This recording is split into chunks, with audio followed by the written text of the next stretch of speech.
औज़ुबिल्लाहि मिनश्शैतानिर्रजीम बिस्मिल्लाहिर्रहमानिर्रहीम। तमाम मुमिनीन को या अली मदद। वस्सलामु अलैकुम वरहमतुल्लाहि वबरकातुहू। अज़ीज़ान, आज की वीडियो जैसा कि आप देख रहे हैं कि हमारी मौलवी तकी हाशमी साहब के ख़िलाफ़ है, जिनसे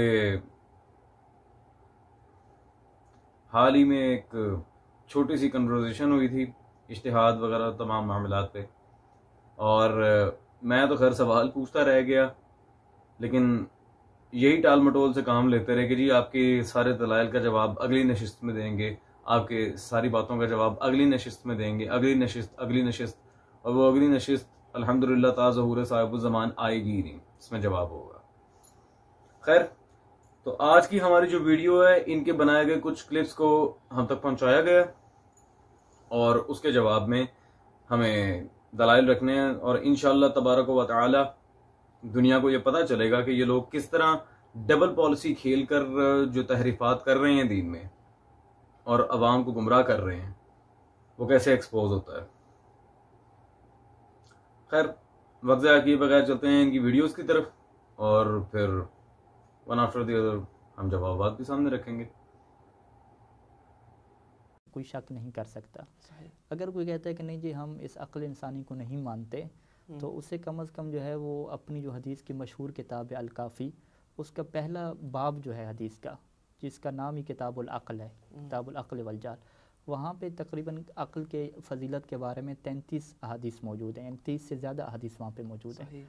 वहाँ पे वो जाके पढ़े कि अक़ल की क्या अहमियत है, और फिर अगर वो अक़ल की अहमियत जो मोहम्मद आले मोहम्मद ने बयान फरमाई है, अगर वो उसको जानता है तो वो ये सवाल नहीं करेगा। जी, हजरत ने सबसे पहले तो अक्ल की हुज्जियत पर, क्योंकि ये भी इज्तिहाद के मामलात में बहुत ज़्यादा ये लोग इंसिस्ट करते हैं इस चीज़ का, अल-काफ़ी शरीफ से हवाला देने की कोशिश की है किताबुल अक़ल वल जहल से।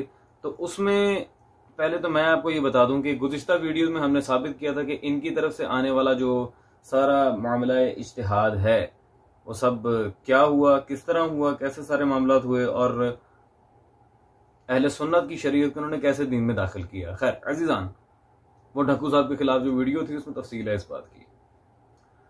इस वीडियो में हम आपके सामने मौलवी साहब की बात का रद्द करते हैं। सबसे पहले तो उसूल काफ़ी की तरफ ही चलते हैं।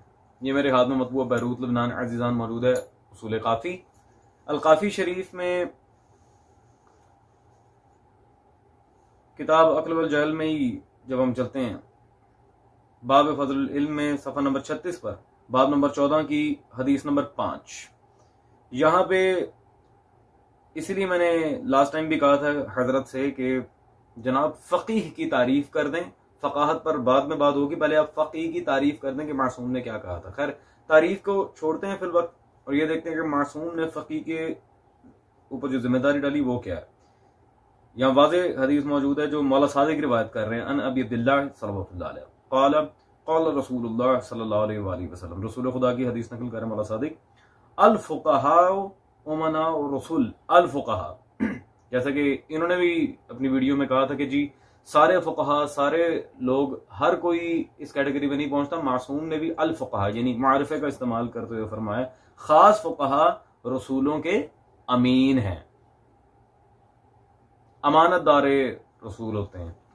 ये नहीं कि यूनानियों की मंतिक और फलसफा और अहले सुन्नत के उसूल फ़िक़्ह को मज़हब शिया में दाखिल कर दें और अमानत में खयानत करके अल्लाह खैर सल्ला, ये नहीं होता। खैर, अल-काफ़ी शरीफ से जो हजरत ने हवाला अभी आपके सामने रखा था कि अकल की बहुत सारी ऐसे मामलात हैं। जनाब, आप जिस वे में बात कर रहे हैं, मासूम ने कभी भी दीन में अपनी अकल से दखल देने को जायज़ ना किया था, ना अपने सहाबा को इस तरह की कोई तालीम दी थी, और इस पर मजीद आगे दलाइल आएंगे अल्हम्दुलिल्लाह। खैर, चलते हैं इनकी अगले बयान की तरफ और ये देख लेते हैं कि आया उसमें हजरत क्या फरमाना चाह रहे हैं। अब पहला एतराज़ ये कुरान के ऊपर हमें उठाना चाहिए कि भाई दीन का जो इल्म हासिल करना है, तफ़क्कुफ़ दीन करना है, वो तो सबके ऊपर वाजिब है। तो कुरान क्या कह रहे हैं, नहीं सबके ऊपर वाजिब नहीं है, बल्कि पहले से में क्या कह दिया कि सब ऐसा कर ही नहीं सकते। अच्छा, सब ऐसा नहीं कर सकते तो फिर क्या है, कुछ लोग करेंगे। फिर वो लोग जब तफ़क्कुफ़ दीन करेंगे तो अब उनकी क्या ज़िम्मेदारी होगी कि लियुनज़िरु कौमहुम इज़ा रजऊ इलैहिम, कि जब ये लोग अपनी कौम की तरफ वापस पलटेंगे, यानी कौम के इनके साथ ताल्लुक़ पैदा होगा। पुराने ज़माने में ताल्लुक़ कैसे बनता था, जब वापस जाएंगे।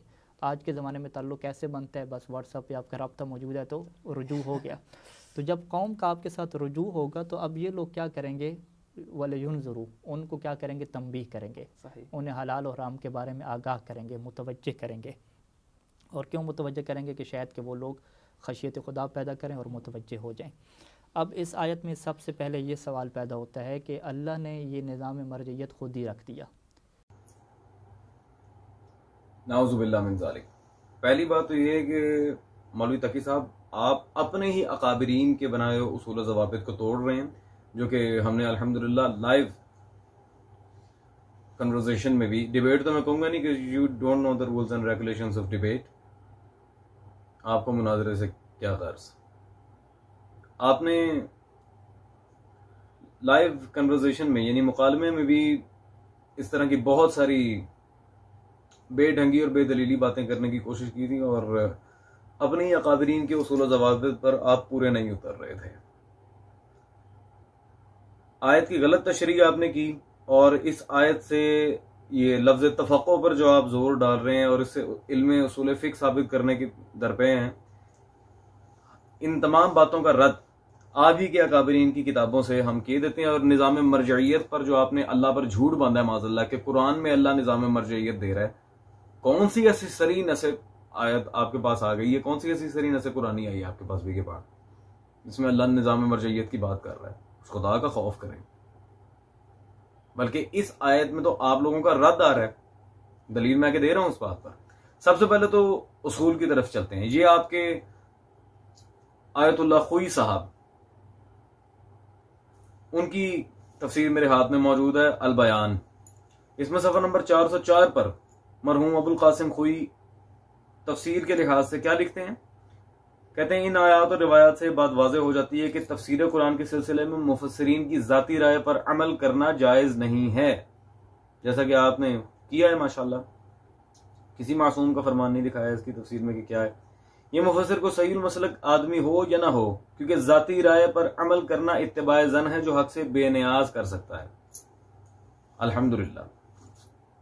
तो अबुल कासिम खुई मरहूम के उसूल पर आप पूरे नहीं उतरे, लिहाजा आपकी तफसीर बिल्कुल नाकाबिल कबूल है।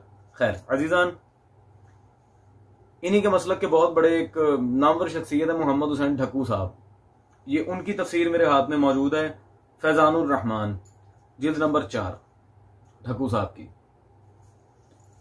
इस तफसीर में जिल्द नंबर 4 में सफ़ा नंबर 215 पे उसी सूरह तौबा की आयत के लिहाज से वो तफसीर करते हुए क्या लिखते हैं, कहते हैं जाहिर है कि इस तफक्को से सिर्फ वो इल्म मुराद नहीं जो कि उर्फ आम में इल्मुल फ़िक़्ह कहलाता है। ये जरा गौर करें तकी हाशमी साहब, आप जिस तरफ जा रहे थे अल्हम्दुलिल्लाह आपके अकाबरीन उसका रद्द लिख रहे हैं, क्योंकि वो तो असल मकसद तफक्को फ़िद दीन का एक जुज़ है, कुल मकसद नहीं है।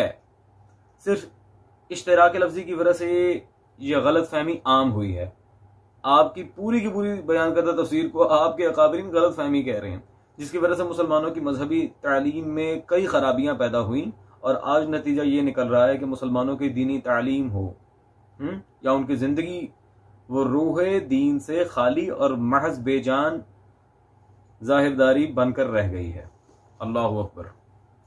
इतने सख्त अल्फाज ढक्कू साहब ने यहां पर रखे हैं इन सारे मामलात में, और पहली बात तो तफसीर भी राय करने का आपको हक ही नहीं है।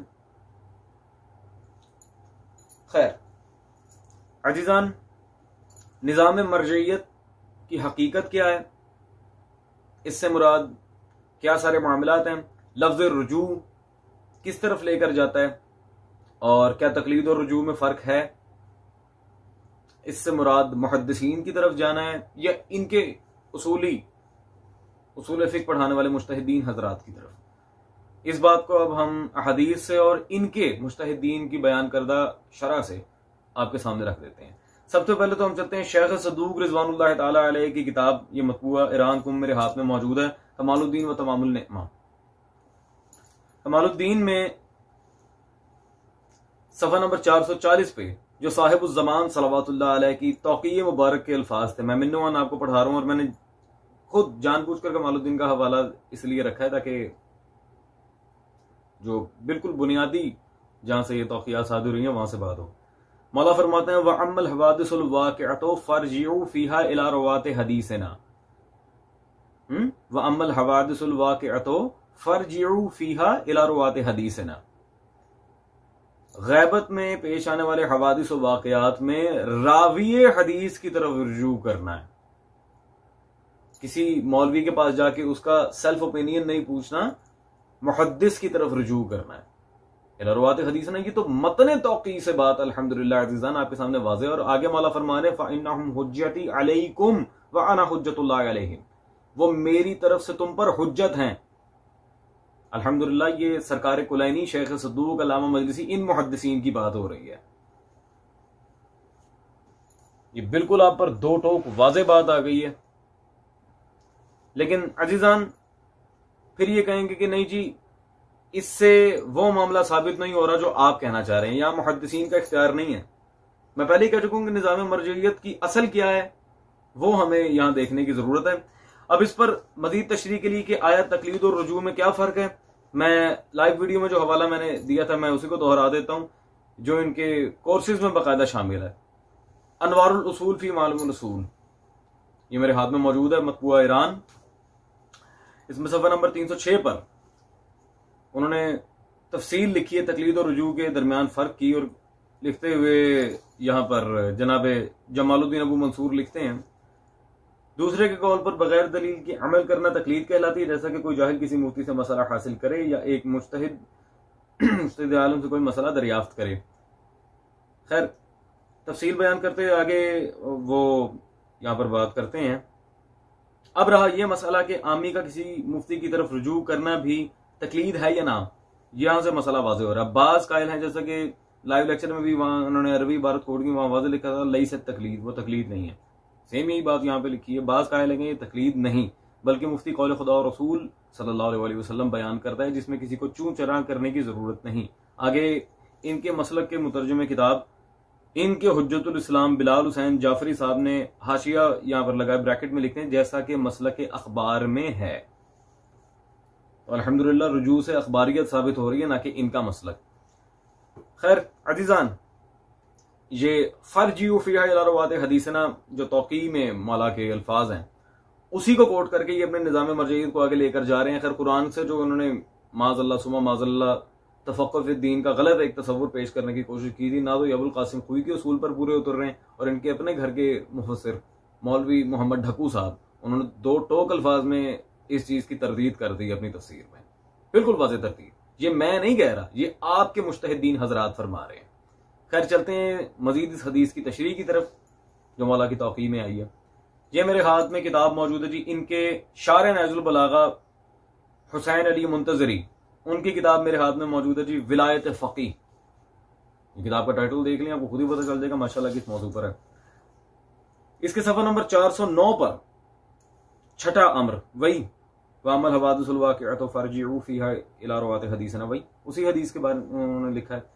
और अजीजान अगले ही सफ़े पर सफ़ा नंबर 410 पर हुसैन मुंतजरी इस हदीस की तशरीह करते हुए कहते हैं कि इससे मुराद वो फुक़हा हैं, ये तक किताब जरा गौर करें, इससे मुराद वो फुक़हा हैं जिनकी फ़िक़्ह की बुनियाद इतरत ताहिरा सल्लल्लाहु की रिवायात हैं, जो रसूलुल्लाह सल्लल्लाहु अलैहि वसल्लम की सुन्नत की हिकायत और तर्जुमानी करती हैं। ठीक है जी, ये रुवात हदीस कौन है? जो अपने तमाम मामलात अहदीस से लेते हैं, रिवायात से। और आगे लिखते हैं उन फतवों के मुकाबले में जो क़ियासात और गैर मुअतबर ज़नी इस्तेहसानात से सादिर होते हैं। अल्हम्दुलिल्लाह यहाँ पे तो पूरा का पूरा खेल ही खत्म हो गया आप लोगों का। मुंतजरी वाज़े लिख रहे हैं इससे मुराद वो हैं जो आले मोहम्मद की हदीस कोट करते हैं और फतावा की मुखालिफत है। तो अजीजान, हमें यहां पर ये वाज़े पता चल गया है कि ये फर्जी फीहा इला रवात हदीसना मासूम ने क्यों फरमाया, क्योंकि वो मुहद्दिस अपना ओपिनियन बयान नहीं करता, वो हमें आले मोहम्मद सल्लल्लाहु अलैहि वसल्लम की अहदीस व रिवायात ला कर देते हैं। असली मंबा रुजू कुरान और हदीस ही है। मुहद्दिसीन फ़कत जरिया है, वो फ़कत एक वसीला है जिन्हें मौला ने हमारे दरमियान रखा है। लेकिन अगर हजरत इस बात पर एतराज करते हैं तो आए बिलखुसूस सरजमीने ईरान और पाकिस्तान में जिनका बहुत ज्यादा चर्चा था, इन्हीं के मसलक के एक बहुत बड़े सियासी लीडर और दीनी रहनुमा आरिफ हुसैन शहीद साहब, आरिफ हुसैन अल हुसैनी, ये उनकी किताब मेरे हाथ में अजीजान मुल्तान से छपी मौजूद है, गुफ्तार सिद्क। ये आप वाज़े देख रहे हैं। इस किताब में अजीजान आरिफ हुसैनी साहब ने सफ़ा नंबर 73 पर 73 पर रुजू के लिहाज से जो बात कही है वो बिल्कुल वही है जो हमारा मौक़िफ़ है। कहते हैं कुरान में और रसूल अकरम सल्लल्लाहु अलैहि वसल्लम ने हदीस सकलैन में कुरान के साथ साथ अहले बैत सल्लल्लाहु अलैहि मजमाइन को भी हुज्जत करार दिया है। हम जो भी बात करते हैं वो असल मसदर और मनावे के लिहाज से हम कहते हैं कि अहकाम इलाही के इस्तेमाल के लिए असल मंबा और मसदर कुरान और सुन्नत हैं, और सुन्नत में कौल मासूम, फेल मासूम और तकरीर मासूम शामिल है। हमें चाहिए कि हम इन असली मंबे की तरफ, तकी साहब जरा गौर करें, इनकी तरफ रुजू करें। जी मौलवी तकी साहब, आप जिस निज़ाम मरजइयत को कुरान से साबित करना चाह रहे हैं, अल्हम्दुलिल्लाह आपके अकाबरीन उसे बिल्कुल दो टोक अल्फाज में रद्द कर रहे हैं, 100%। खैर चलते हैं जी हजरत की अगली वीडियो की तरफ और ये देखते हैं कि उसमें ये क्या फरमाना चाह रहे हैं। ये एतराज़ करते हैं कि तौज़ीअल मसाइल में तो रवायत लिखी ही नहीं हुई। सही। तो हम कहते हैं इसमें रवायात ही लिखी हुई हैं, लेकिन वो रवायात के अल्फाज नहीं हैं, रवायात के क्या है मानी हैं, रवायात का क्या है खुलासा है। जो फ़कीर ने मेहनत की है सारी ज़िंदगी मोहम्मद वाले मोहम्मद की रवायात को पढ़ा, परखा, समझा, उसको शॉर्टकट अल्फाज में, आसान अल्फाज में तौज़ीअल मसाइल में लिख दिया। सही। बस तौज़ीअल मसाइल मासूम की रवायात का मजमुआ है। अस्तगफिरुल्लाह। तो गोया अब हमें यह बताया जा रहा है कि जितने भी अखबारी मसलक के लोग हैं जिन्होंने आज तक इन पर एतराज़ किए हैं वो सब नाउज़ुबिल्लाह मिन ज़ालिक जाहिल हैं। ये हज़रत अब ये शो करवाना चाह रहे हैं कि जी तौज़ीउल मसाइल में भी सिर्फ रिवायात ही होती हैं, और वो एक फ़कीर ने जितना भी मासूम से समझा है अहदीस से वो सारी रिवायात को लिख रहा है, सिर्फ उसके अल्फाज आगे से निकाल रहा है। हज़रत वहां पर किस मासूम का नाम होता है तौज़ीउल मसाइल के तमाम मसाइल में? किस मासूम का नाम होता है? चलें बफर्ज मुहाल अल्फाज चेंज करके वो लिख भी रहा है, एटलीस्ट मासूम का बयान तो रखे। तो फिर रिवायत में दरायत का क्या मामला रह गया अगर मासूम का बयान नहीं देना? हमें क्या पता कौन सी हदीस किस मासूम से कब, किस वक्त, किस तरह बयान की गई है। तो सर झूठ वो बोलें जो समझ ना आए अवाम की और जिसे वो पकड़ ना सके। कुछ खुदा का खौफ करें, इतना सफेद झूठ बोल रहे हैं आप। मौलवी तकी साहब, इस तरह मौला अली के शहर में बैठ के आपको झूठ बोलना जेब नहीं देता। खैर काम से चलता है। अगर यही सारे मामलात हैं तो आए तारीखी लिहाज से, एक इल्जामी लिहाज से भी हम इस बात को गलत, लग़व और झूठ साबित करते चलते हैं। ये मेरे हाथ में जी इन्हीं के मुहक्किक अली नसीरी साहब की, आप ही के मसलक के आलिम की किताब मेरे हाथ में मौजूद है, उलूम हदीस का तारुफ। इस किताब में सफ़ा नंबर 98 पर 98 पर जो उन्होंने चैप्टर लिखा है शीई उलूम हदीस में जुमूद का दौर, वहां पर वो वाज़ेह दो टोक अल्फाज में लिख रहे हैं जी 460 हिजरी में शेख तूसी रहमहुल्लाह की रहलत के बाद मदारिस इल्मी महफिलों पर खामोशी छा गई। इल्म हदीस पर कोई काबिल जिक्र काम न हो सका। जुमूद का यह सिलसिला 10वीं सदी हिजरी तक मुसलसल जारी रहा, जब तक इस दौरान जबकि फिक़्ह और शीई इल्म कलाम में कोई जमूद ना रहा। जी मिस्टर, आप तो कह रहे थे कि जी ये मुज्तहिदीन अपनी तौज़ीउल मसाइल, रिसाला अमलिया वगैरह जो भी इनकी कुतुब हैं उन सब में अहदीस ही शामिल करते हैं। वाज़े यहाँ पे मौजूद है कि आपका इल्म फ़िक़्ह और है, अहदीस और है। अजीजान मजीद आगे चलते हैं। ये मेरे हाथ में इन्हीं के मसलक के एक मुहक्किक है जिन्होंने तकलीद और इज्तिहाद के दिफा पर एक किताब लिखी है, अली हुसैनी साहब। उनकी किताब है तकलीद और इज्तिहाद आज नजर कुरान और अहदीस। इस किताब में सफ़ा नंबर 240 पर वो बिल्कुल एक सेंस ऑफ डिस्क्रिमिनेशन दे रहे हैं। कहते हैं जी इसी तरह अगर मजहब शिया में भी मुज्तहिद पाए जाएं तो मजहब की निस्बत मुज्तहिद की तरफ नहीं होगी। ये जो आप लोग नारा मारते फिरते हैं कि जी मुज्तहिद को रद्द कर दिया, उसकी तकलीद ना की तो अमाल बातिल हो जाएंगे, बगैर उससे पूछे आप दीन ले ही नहीं सकते, वो वाज़ेह लिख रहे हैं। इसी तरह अगर मजहब शिया में भी मुज्तहिद पाए जाते हैं तो मजहब की निस्बत मुज्तहिद की तरफ नहीं होगी, बल्कि मजहब की निस्बत इमाम जाफर सादिक सल्लल्लाहु अलैहि की तरफ ही रहेगी।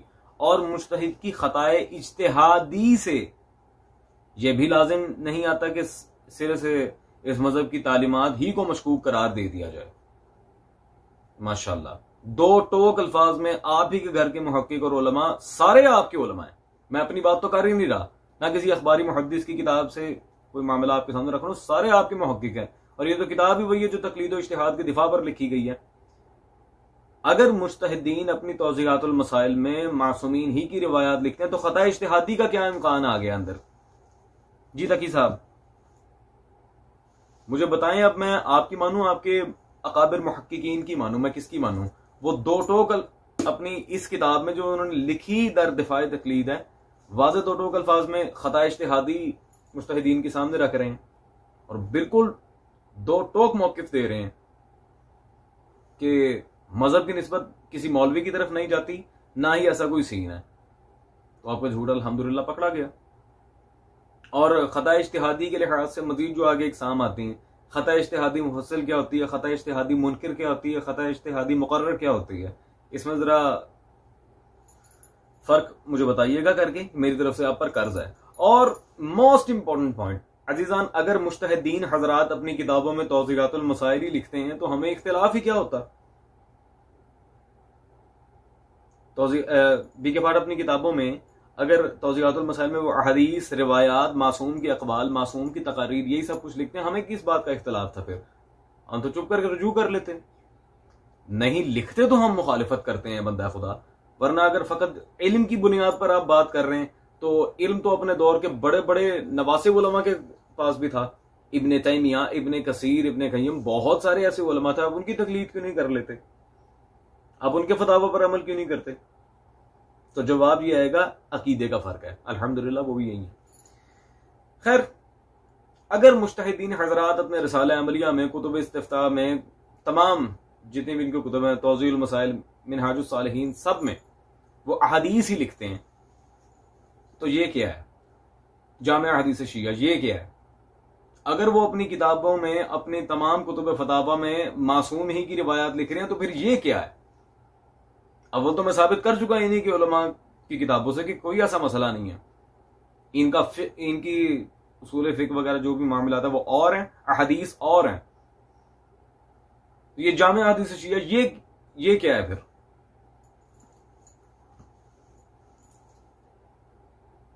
ताकि साहब खुदा का खौफ कर लें। खैर, अब इनकी अगली वीडियो की तरफ चलते हैं और उसमें देखते हैं कि माशाल्लाह हजरत अब उसमें क्या तासुर देना चाह रहे हैं इस लिहाज से। अगर मैं आपके सामने इस वक्त नहजुल बलागा से एक जो है वो इमाम का ख़त सामने रखूं कि जिसमें जो है वो कुसम इब्ने अब्बास जो कि मक्का के वाली हैं, उसको इमाम अलैहिस्सलाम ने लिखा कि अम्मा बाद, उसके बाद फ़ाक़िम लिन्नास अल हज्जा, और आगे क्या लिखा कि वजलिस लहुम अल असराइन फ़अफ्ते अल मुस्तफ्तिया, कि ए इब्ने अब्बास, कुसम इब्ने अब्बास, तुम उन लोगों के लिए असरैन दोनों टाइम पे बैठ जाओ, ठीक है, यानी शाम के जो दोनों टाइम है, ज़ोहर और असर, दोनों टाइम पे बैठो उनके लिए। फ़अफ्ते अल मुस्तफ्तिया, अफ्ते तुम फतवा दो, किसको फतवा दो? अल मुस्तफ्ती, जो तुमसे फतवा लेने हैं। इमाम मोहम्मद बाक़र अलैहिस्सलाम का एक जो है वो शागिर्द है जिसे अबान बिन तगलब कहते हैं, इमाम ने उससे फरमाया था कि इजलिस फ़ी मस्जिद मदीना, कि तुम शहर की मस्जिद में बैठ जाओ, व अफ्तिन नासा, और लोगों को फतवा दिया करो।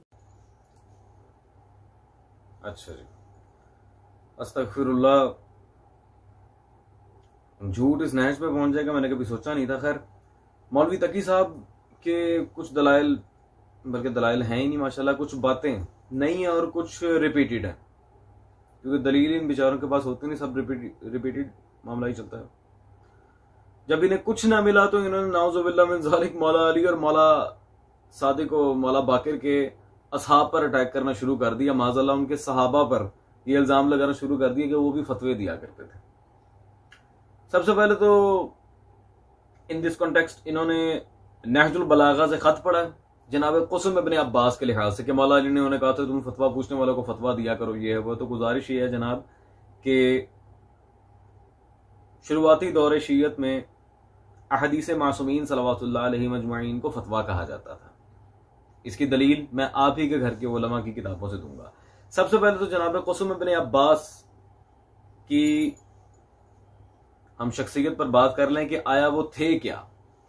तो आए, ये मेरे हाथ में मौजूद है रिजाल तूसी, शेख तूसी रिजवानुल्लाह तआला अलैहि, मतबूआ ईरान, पेज नंबर 79 में रकम नंबर 777। उन्होंने जनाब कुसम इब्न अब्बास बिन अब्दुल मुत्तलिब का मौला अली से रिवायत करने वाले रावियों में शुमार किया है। जनाब कुसम इब्न अब्बास मुजतहिद नहीं, रावी थे। अल्हम्दुलिल्लाह उन्होंने इन रावियान हदीस में जिन्होंने मौला अली से अहदीस रिवायत की है, रावियों में शुमार किया है। इससे तो एक मसला वाज़ेह है। लेकिन खैर अजीजान, फिर ये कहेंगे जी मुहद्दिसीन ने कब मौला अली के फरमान को फतवा लिखा है, या फिर हमारे मुज्तहिदीन हजरात में से किसी ने ऐसा कुछ कहा हो तो हमें बताएं। चलें बता देते हैं जनाब। सबसे पहले चलते हैं मुहद्दिसीन की तरफ और फिर आपके मुज्तहिदीन हजरात की तरफ। ये मेरे पास अजीजान किताब मौजूद है, मतबूआ बकियतुल्लाह पब्लिकेशंस, शेख जनाब मुहद्दिस अबुल हसन मोहम्मद देलमी रहमहुल्लाह ताला, उनकी किताब मेरे हाथ में मौजूद है इरशादुल कुलूब। अल्लामा देलमी ने अपनी किताब इरशादुल कुलूब में सफ़ा नंबर 28 पर वाज़े यहां पर लिखा है, बाब का नाम हजरत उमर की सिपाही की दहशत से एक हामिला का इसकात और अली सल्लल्लाहु अलैहि का फतवा, मौला अली का फतवा। इसीलिए कुसम इब्न अब्बास को जब मौला ने फरमाया था कि फतवा पूछने वालों को फतवा दो, तो वो मौला अली की ही, मौला अली अपना फतवा, अपनी हदीस बयान करने का उन्हें कह रहे थे।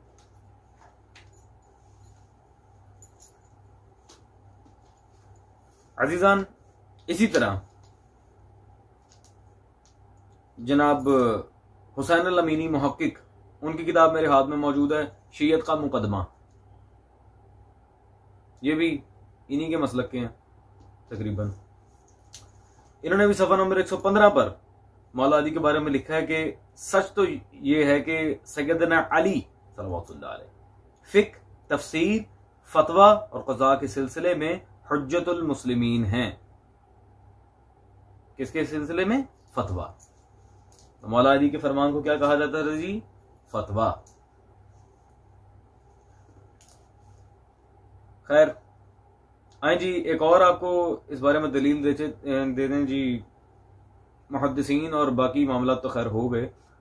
आपके मुफ्ती आजम पाकिस्तान और जलीलुल कद्र मुफस्सिर कुरान जनाब हुसैन बख्श जाड़ा साहब, उनकी किताब मेरे हाथ में मौजूद है गुलजार खिताबत, मतबूआ इदारा मिनहाजुस सालिहीन लाहौर, सफ़ा नंबर 16 पर वो लिखते हैं, बल्कि फरमाते हैं, अदना से आला तक ने कुर्सी इफ्ता के मालिक अली से मसाइल की भीख मांगी। कुर्सी इफ्ता के मालिक यानी फतवे की कुर्सियों का मालिक, फतवों की कुर्सी का मालिक हैदर कर्रार मौला अली।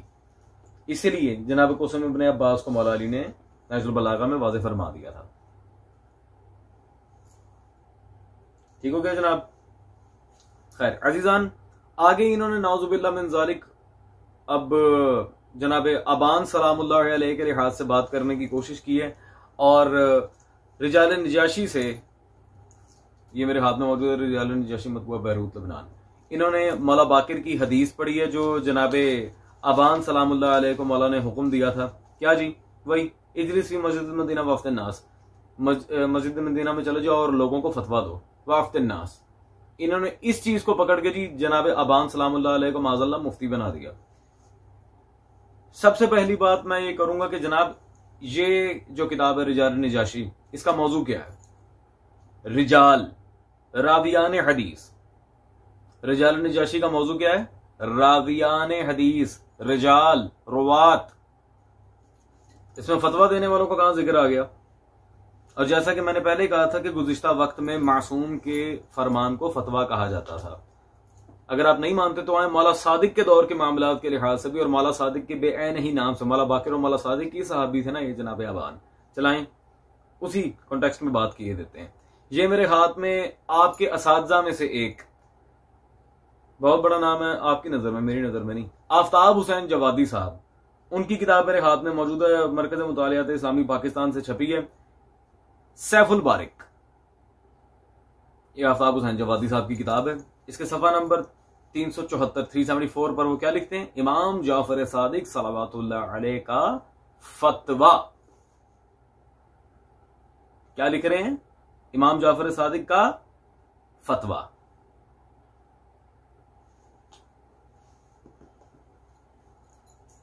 मेरे ख्याल में बात वाज़ेह हो गई होगी। खैर अजीजान, अभी भी अगर बात वाज़ेह ना हुई हो इन दिस कॉन्टेक्स्ट, अभी भी बात वाज़ेह ना हुई हो तो जनाब आबान के लिहाज से बेऐन ही मैं आपको एक और किताब दिखाता चलूं जहां पता चलेगा कि वो हदीसी रिवायत किया करते थे। उसी हदीस की तशरीह में ये आपके मसलक के आलिम रब्बानी आपके आयतुल्लाह बाक़िर शरीफ अल क़रशी की किताब मेरे हाथ में मौजूद है, अली से महदी तक। ठीक है जी, इदारा मिनहाजुस सालिहीन लाहौर से छपी है। सफ़ा नंबर 274 पे शेख बाक़िर शरीफ अल क़रशी ने सबसे पहले तो मौला की वो हदीस नकल की है। इमाम ने अबान बिन तगलब के लिए फरमाया, मदीना की मस्जिद में बैठकर लोगों को फतवे बताया करो, मैं अपने शियों में तुम्हारे जैसे अफराद को देखना पसंद करता हूँ। वही रिजाल नजाशी का हवाला है। इसके नीचे ही बिल्कुल नीचे इसी सफ़े पे वो लिखते हैं, इसी तरह अबान बिन तगलब से अहदीस का एक बहुत बड़ा मजमुआ नकल हुआ है। किसका? अहदीस का। वो हम पहले वाज़ेह कर चुके हैं कि फरमाने मासूम को गुज़िश्ता सदियों में फतवा कहा जाता था, आप ही के मुज्तहिदीन हजरात की किताब से।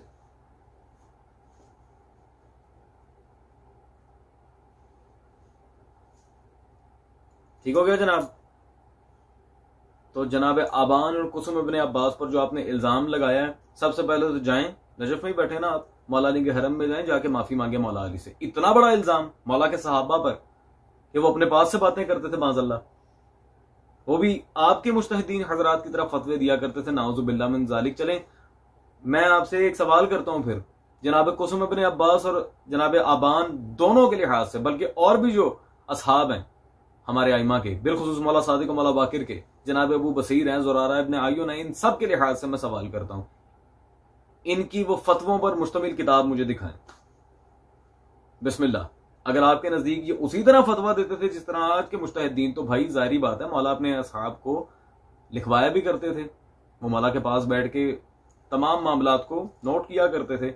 इनकी फतवों पर मुश्तमिल किताब आपसे लेके आगा सिस्तानी तक और उनसे भी आगे, जिसे आप अपना रहबर या फिर जो भी मानते हो, सबको मेरा चैलेंज है, मौला के सहाबा के लिहाज से वो किताब पेश की जाए जिसमें उन्होंने फतावा वगैरह सब जमा किए हुए हैं। अगर नहीं तो फिर मैं आपके सामने किताब पेश करना चाह रहा हूं कि असलन ये अहदीस से फतवा और झूठी रिवायात वगैरह सारा जो मामला चला, ये किस तरह चला और अहदीस से फतवे तक का सफर किस तरह आया। ये आपके रहबर मुअज़्ज़म खामिनाई साहब की किताब मत्बूअत इदारा मिनहाजुस सालिहीन लाहौर मेरे हाथ में मौजूद है। 250 साल इंसान जिन्होंने आइमा की सीरत लिखी है, खामिनाई साहब की किताब है। ठीक है जी। अब इस किताब में सफा नंबर 232 पर जिस रविश पर आप लेकर चलना चाह रहे हैं वो देखें जरा उन्होंने किसके बारे में लिखा है। कहते हैं गुज़िश्ता सदियों के मौलफीन मौरखीन ने जाली हदीसों और तफसीर पर राय की ऐसी वहशतनाक मिसालें पेश की हैं जिनमें से अक्सर के पीछे सियासी ताकतों का हाथ नुमाया तौर पर दिखाई देता है। ये काम जो शुरू के दौर में ज्यादातर अहदीस और रिवायात में नजर आता था, इसने आहिस्ता आहिस्ता फतवे की शक्ल इख्तियार कर ली, आहिस्ता आहिस्ता फतवे की शक्ल इख्तियार कर ली। लिहाजा बनु उमैया के आखिर और बनु अब्बास के इब्तिदाई दौरे खिलाफत में ऐसे बेशुमार फुक़हा मौजूद थे जो कियास और इस्तेहसान जैसी बिदअत आमेज तरीकों से इस्तेफादा करते हुए अहकाम इस्लामी को अपनी राय के मुताबिक सादिर किया करते थे। ये मैं नहीं कह रहा, आपके रहबर मुअज़्ज़म अपनी किताब में कह रहे हैं।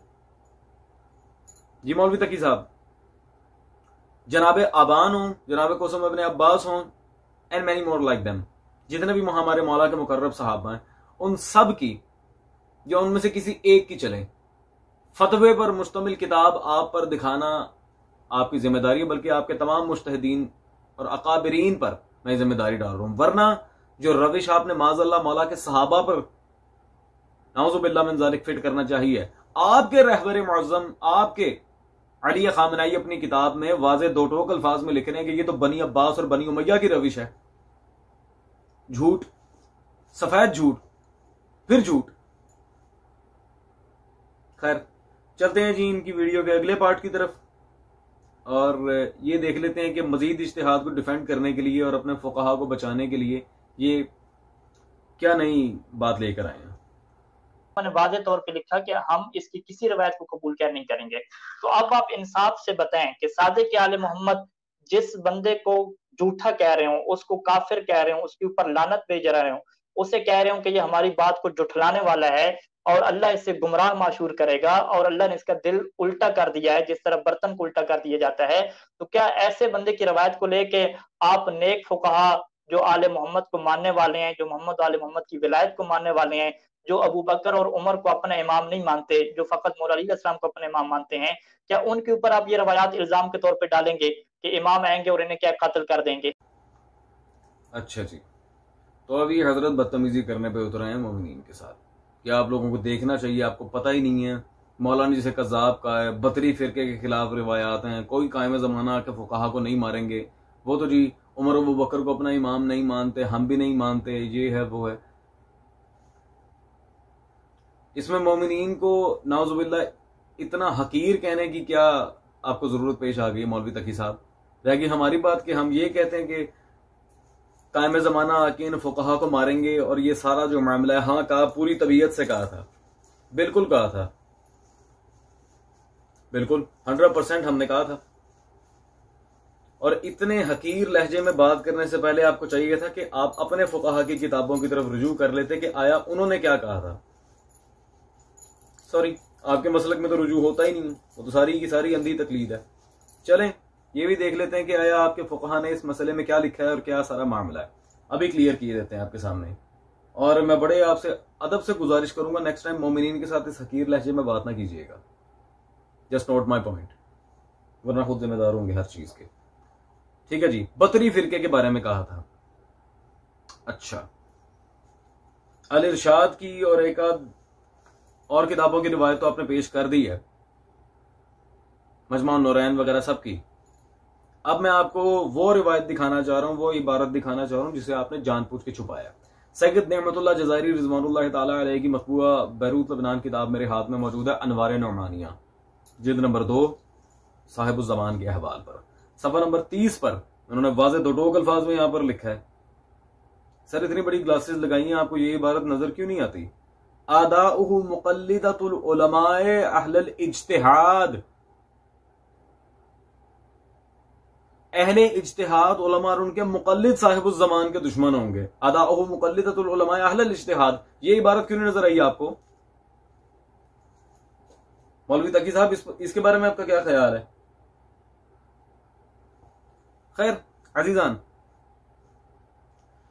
इनके उलमा ने, इनके मुज्तहिदीन हजरात ने जहां बतरी फिरके के खिलाफ बात की है उसे भी आगे देख लेते हैं, और जहां मुतलकन फुक़हा के बारे में कहा है वो भी देख लेते हैं।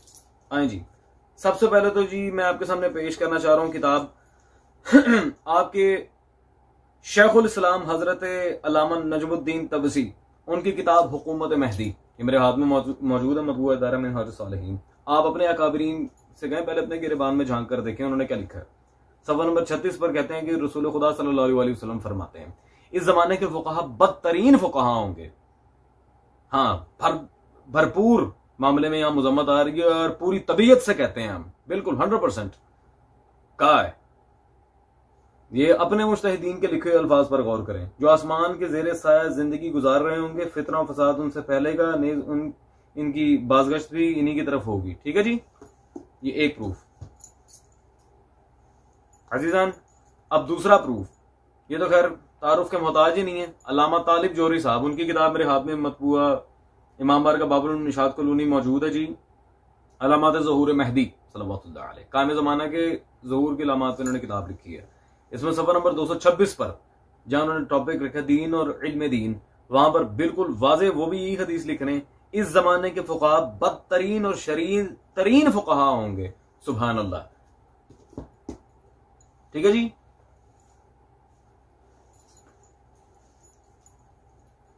अजीजान, अब तीसरा प्रूफ, मरहूम खुमैनी की किताब, ये मेरे हाथ में मौजूद है, इमामत इंसान कामिल। आपके खुमैनी साहब अपनी किताब में सफा नंबर 280 पर क्या फरमा रहे हैं? कहते हैं जी, अहदीस में तकरीबन ये बात मज़कूर है कि असर ज़हूर के बाद फुक़हा इमाम ज़मां की मुखालिफत करेंगे। ठीक है जी, असर ज़हूर के बाद फुक़हा इमाम की मुखालिफत करेंगे। कोई बतरी बुतरी का जिक्र नहीं है, मुतलकन बात हो रही है यहाँ पे। बस किसी काजी या किसी गवर्नर की बदअमली, गर्ज बाज मनफी पहलुओं की मौजूदगी नजरिया इमामत के लिए कोई नामुमकिन मसला नहीं। ये हजरत अमीर के दौर में भी आपका कोई काजी या आपका कोई गवर्नर भी गलत काम करता था, इस बात से कोई मफर नहीं। उन्होंने मौला अली की मिसाल देकर वाज़ेह कर दी कि फुकहा कोई गैर नहीं होंगे, ये अपने ही होंगे जो कायम की मुखालिफत करेंगे। माशाअल्लाह। अगर आपको यकीन नहीं है अजीजान, तो चलते हैं दोबारा इसी किताब इमामत और इंसान कामिल की तरफ, और सफा नंबर 282 282 उस पर खुमैनी साहब के अपने कमेंट्स क्या हैं जरा ये देख लें ताकि वाज़ेह हो जाए वो फुकहा कौन है। कहते हैं, जब हजरत हुज्जत सल्लल्लाहु अलैहि तशरीफ लाएंगे तो वो ऐसे अहकाम लाएंगे जो हमारे नाकिस इज्तिहादात के जरिए इस्तेमाल शुदा अहकाम से मुख्तलिफ होंगे। पहली बात तो इज्तिहाद है आप लोगों का नाकिस, बकौल खुमैनी, मैं नहीं कह रहा। जो फिकी उसूल और ज़वाबित हम इस्तेमाल करते हैं वह उनसे मुख्तलिफ होंगे, वो मुज्तहिदीन के जुनून से अखज़ शुदा अहकाम से मुख्तलिफ होंगे, क्योंकि फुक़हा की रविश के बरखिलाफ फरमाएंगे। ठीक है जी। मौलवी तकी साहब, जाने से पहले मैं आपसे एक बहुत मुखलिसाना सवाल करना चाह रहा हूं। पॉइंट नंबर 1, आपने तो कहा था जी मुज्तहिद अपनी तौज़ीउल मसाइल में रिवायात लिखता है, सिर्फ अल्फाज उसके चेंज होते हैं और वो मुकम्मल वैसे मतन नकल नहीं करता। अच्छा जी, फिर आपने जनाब अबान और जनाब कुसुम इब्न अब्बास को माज़अल्लाह मुफ्ती साबित करने की कोशिश की है, उन्हें मुहद्दिस क्यों नहीं रहने दिया? दुरोग और हाफिज़ाना बाशिद, जनाब अबान और कुसुम इब्न अब्बास पे इस तरह की मिसालें क्यों आपने चस्पा की? भैया आप ये बताएं, जनाब आबान जनाब कुसुम इस तरह के जो मौला के सहाबा थे वो फतवा देते थे, या मुज्तहिद अपनी किताबों में रिवायत मासूम लिखते हैं? इन दोनों बातों में बहुत तजाद है। इन दोनों में से कौन सी बात ठीक है? और खुमैनी साहब ने तो मसला ही हल कर दिया, मुज्तहिद के जुनून से, जन की जमा है। और अबुल कासिम खुई की तफसीर हमने शुरू में पेश की अल बयान में, वो वाज़ेह कह रहे हैं जन हक से बेनियाज कर देता है। बिल्कुल क्लियर कट आपके अकाबरीन की किताबों से यह मसला वाज़ेह हो रहा है। चलें खैर, अब इस इज्तिहाद मुज्तहिद की बहस को हम ज्यादा आगे नहीं लेके जाते। आपने जो एक नाउजुबिल्लाह मिन ज़ालिक ये तासुर देने की कोशिश की है कि माज़अल्लाह मौला के सहाबा भी यही अमल करते थे, तो बिल्कुल ये आपने फरेब से काम लिया है। और भरपूर तबीयत से हम कहते हैं कि हाँ, फुकहा को आके मौला मारेंगे। खुद आपके उलमा ने लिखा है बदतरीन फुकहा, शरीर तरीन फुकहा हैं ही बद। आपके उलमा लिख रहे हैं, हजरत मैं नहीं कह रहा, आपके मुहक्किकीन, आपके आयतुल्लाह हजरात। हमारी तरफ से कोई अंदर ये अमल दखल नहीं है, हैं ही बदबख्त। रह गई आपकी ये बात कि नाउजुबिल्लाह मिन ज़ालिक जो आप माज़अल्लाह मौला के सहाबा को अपने मुज्तहिदीन की कैटेगरी में ला रहे हैं, तो जरा अपने घर में अपने आयतुल्लाह हजरात, अपने मुहक्किकीन, अपने मुफस्सिरीन, अपने मुज्तहिदीन हजरात की किताबें पढ़कर देख लें कि उन्होंने क्या लिखा है इज्तिहाद के बारे में।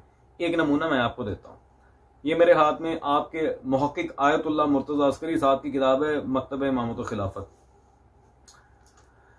सफ़ा नंबर 34 पर, जिल्द नंबर 2 है इसकी, सफ़ा 34 पर लिखते हैं, लफ्ज़ इज्तिहाद और मुज्तहिद ने दूसरी सदी हिजरी में इस्तिलाही अंदाज हासिल किया, लेकिन ये इस्तिलाह एक तवील अरसे तक मकतब खिलाफत तक महदूद रही।